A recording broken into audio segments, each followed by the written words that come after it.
avant de retrouver Thierry, et nous allons évoquer un sujet très intéressant. Pourquoi les festivals ont-ils lieu en plein air quand il fait un temps Surtout en ce moment. quand il fait un temps pourri. Mais auparavant, un monsieur qui ne rit pas du tout lorsque la météo est mauvaise, c'est un monsieur qui s'appelle Patrick Scheder. Bonjour. Bonjour. Vous avez justement, vous êtes très très ému à l'idée que le temps ne soit pas beau parce que vous avez une idée géniale. On appelle ça les musiques au jardin. En quoi cela consiste ? Alors, musique au jardin, c'est un concept qu'avec mon épouse Monique, on a créé il y a maintenant 6 ans. On associe très étroitement, alors toujours c'est vrai en extérieur, dans des parcs et jardins, la musique, la littérature et l'art des jardins.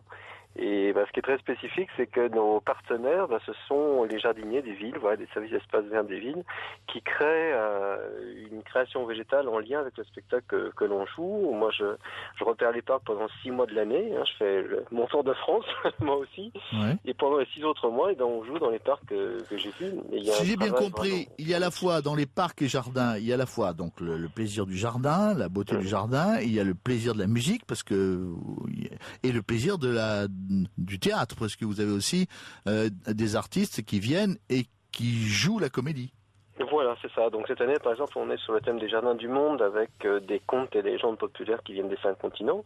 Et on travaille notamment avec Monique Scheder, mon épouse, et puis on invite le comédien Michael Lonsdal que vous connaissez. Voilà. Il y aura aussi François Martouret qui nous rejoint sur certains spectacles.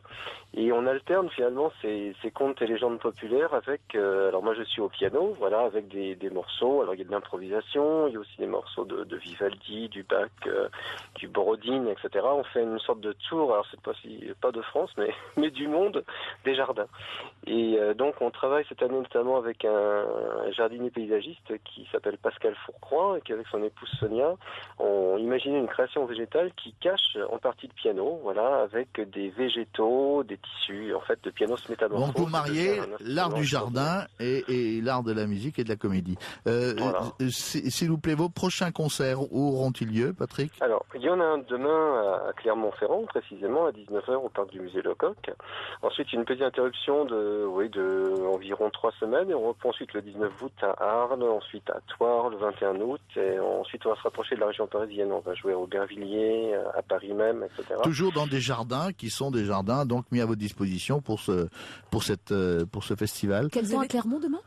Oui, ce sera pas trop mal quand même. Bon. Est-ce que vous avez un site internet où on peut retrouver le programme et le concept même de musique au jardin ? Oui, patrick-scheder.com. Voilà. Et Fatima, quand tu poses une question, ne marche pas sur les plates-bandes de ton copain. Oh là là là. Je suis dessus, alors c'est pour ça. Moi j'aime bien Patrick, il a cité 2 fois son épouse. C'est gentil. Patrick et comment s'appelle-t-elle ? Et Monique. Patrick et Monique Scheder. Merci beaucoup avec Michael Lonsdal qui sera également donc parmi les artistes qui se produisent dans ces rendez-vous de musique au jardin.